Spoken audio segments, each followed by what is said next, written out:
Hello, this is Guy Christian 9, and welcome to my 7th Let's Play.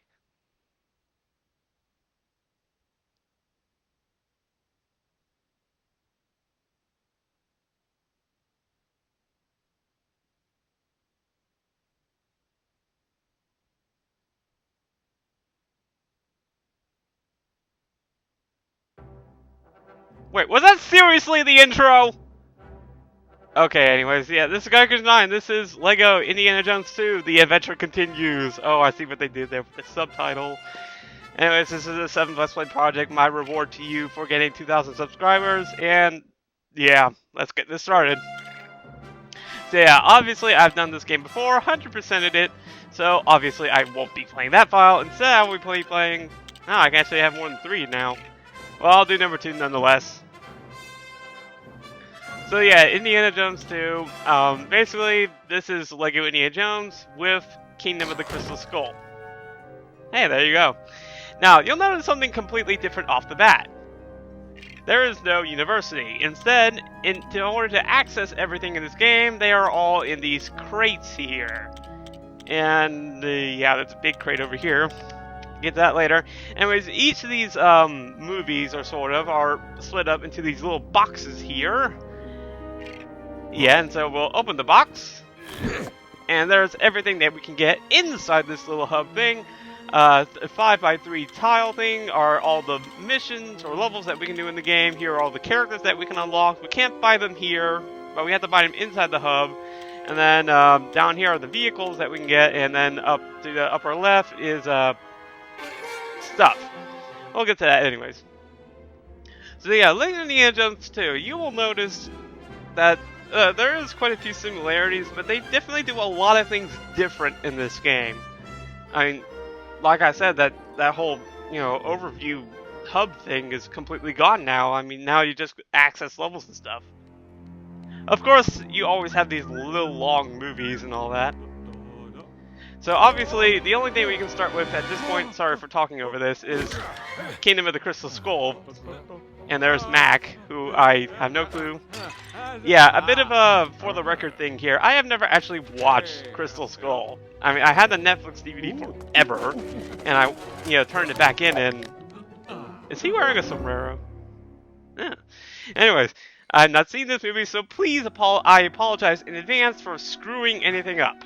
Anyways, quick controls, real quick. Y to switch between characters. B to punch, I think, or X. I forget. X, yeah. And then A to jump. And then B selects a tool.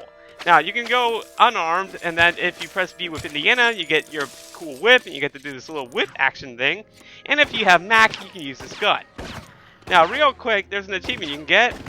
So what are you, a triple agent? And that involves killing Indiana Jones 3 times with Mac. By the way, this achievement thing will be a brand new thing in my project. Basically, whenever you earn an achievement, I'll show it off. So in order to, you can see we're in the World Hub, and I'm already screwing up. Here's a new mechanic. Now you have to aim in order to shoot stuff, and we just shot a banana at that monkey, and we get a key. Yay! So the monkey mechanic and the key mechanic are both still here. Anyways, in order to access any of the levels in this game, you're pretty much in an overworld hub of the movie, and then the green arrows and whatnot point you to whatever mission you're going to do. So obviously you get treated to cutscenes and all that. So yeah, a lot of things are going by really quickly, and I'm already out of breath. Oh, he got. So yeah, obviously the hilarity of the LEGO series continues in this game. And that meerkat looks suspiciously non-LEGO. Or is that a gopher? I don't know. I think that's a gopher, actually. Why am I saying meerkat? Oh my god, why did that guy just skip out of... He was not about to get paid. The guy's after his ice cream. Oh, now that's dedication. I mean, he brushes off. He wants to get some money from the military or something. I guess his business is going over, so he needs some stimulus. And that guy just took the ice cream. Whoa. Oh, did the gopher take it? I can't see.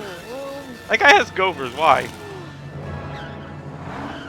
Alright, so, yeah, random stuff. And damn, that's dedication, I have to say.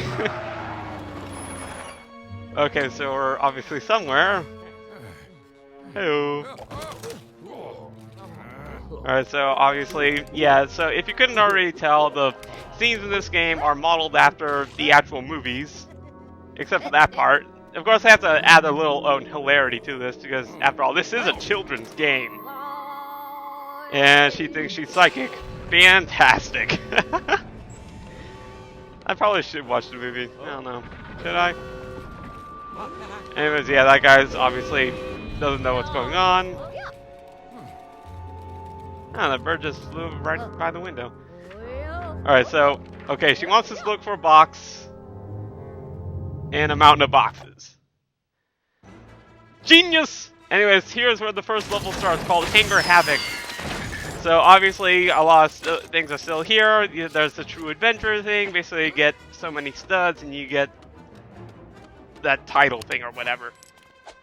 A quick thing though is that I'm to save on time, even though I have like 5 extra minutes now from my previous thing. Yeah, I'm not gonna try and get true adventure in any of my courses.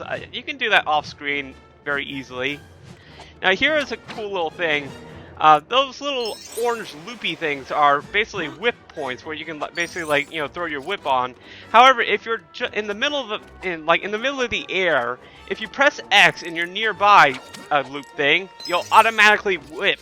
So it doesn't have any of that auto stuff from the first game, which kind of sucks. But you know, you can still manage pretty easily without.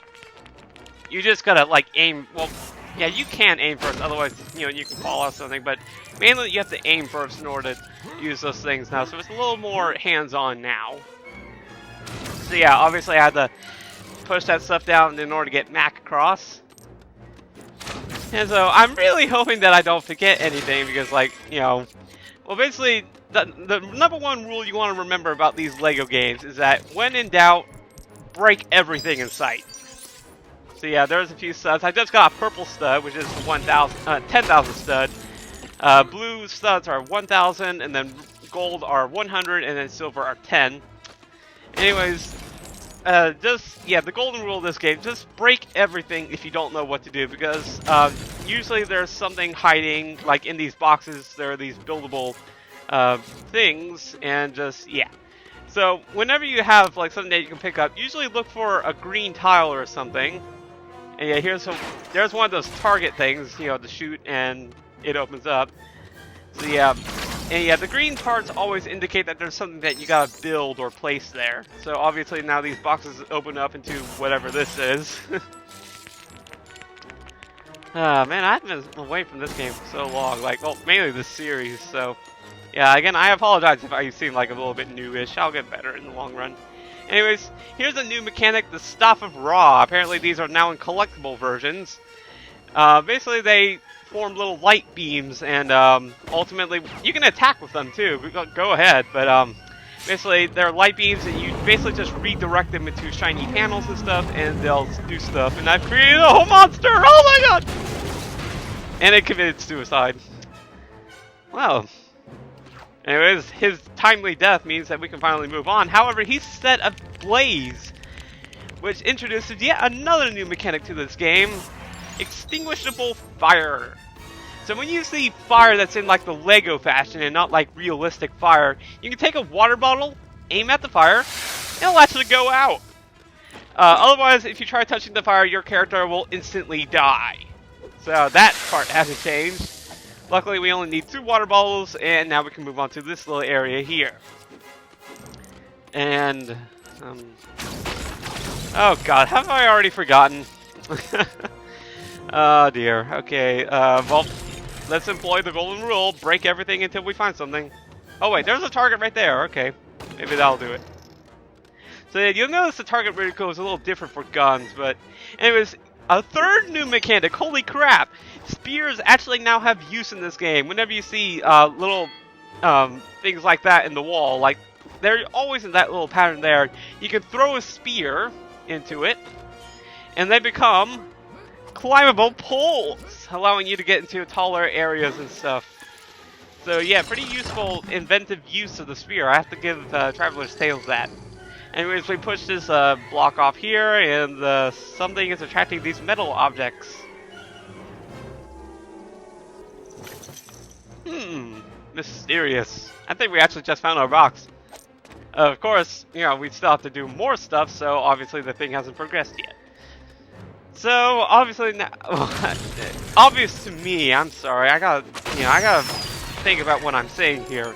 Not obvious to you. I'll go ahead and do this, I guess. I think this is what I have to do. These two switches unveil a tricycle, Lego tricycle. And these big orange buttons here are vehicle buttons, basically drive a vehicle on top of it, and they normally do stuff. However, this is doing nothing. Anyways, the controls for this real quick: control stick to move, and then B to reverse, and Y to get off it. Now, I'm getting stuck here, and you'll notice my tricycle is going on fire. And that button's not doing anything, so I don't think I'm supposed to do that yet. Anyways, if a vehicle starts going on, if you get it stuck or anywhere, it'll start glowing red and stuff, and eventually it'll just blow up, but then the vehicle will reset in some place that isn't stuck, and right now I'm trying to figure out what's to do here. I think I actually have to go up here and go across these chains, actually. I'm nimbly avoiding these blue studs, and oh yeah, here we are. Here's the other metal box. So let's push that off, and that's it for this little puzzle here. So watch it as it slowly gathers and it does something. Blammo!